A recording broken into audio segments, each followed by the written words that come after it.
Alappuzha Edathua Kozhimukku government L P സ്കൂളിന്റെ fitness റദ്ദാക്കി. School കെട്ടിടം അപകട ഭീഷണി നേരിടുന്നതിൽ ഇന്നലെ രക്ഷിതാക്കൾ പ്രതിഷേധിച്ചിരുന്നു. ഇതിന് പിന്നാലെയാണ് എടത്തുവ പഞ്ചായത്ത് അധികൃതർ ഇന്ന് സ്കൂളിലെത്തി ഫിറ്റ്നസ് റദ്ദാക്കിയത്.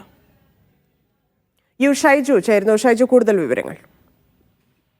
ധന്യ, പരിശോധിക്കാതെ ഫിറ്റ്നസ് സർട്ടിഫിക്കറ്റ് നൽകി എന്ന് പറഞ്ഞ് കഴിഞ്ഞ ദിവസം പ്രതിഷേധവുമായി രക്ഷിതാക്കളും ഒരു കൂട്ടം വിദ്യാർത്ഥികളുമൊക്കെ രംഗത്തിറങ്ങിയിരുന്നു. എന്നാൽ ഈ ഫിറ്റ്നസ് ഇല്ല എന്ന് പറഞ്ഞ് ഇന്ന് ഏതാണ്ട് ഒരു 1:15 കൂടിയാണ് എടത്തുവ ഗ്രാമപഞ്ചായത്ത് എയും വാർഡ് മെമ്പറും എത്തി സ്കൂളിന്റെ ഫിറ്റ്നസ് റദ്ദാക്കിയത്. ഈ സ്കൂളിൽ ഇതോടുകൂടി ഈ സ്കൂളിലെ കുട്ടികളുടെ പഠനം മുടങ്ങുകയാണ് ചെയ്തത്.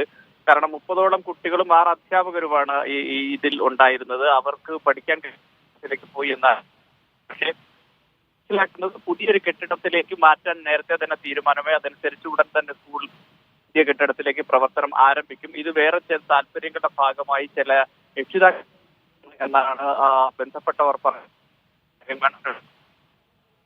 മുടക്കി മറ്റൊരു കെട്ടിടം നിർമ്മിച്ചു. ലൈനിൽ ചെറിയ പ്രശ്നമുണ്ട്, ക്ലിയർ അല്ല ഷൈജു. മറ്റു വാർത്തകളിലേക്ക്.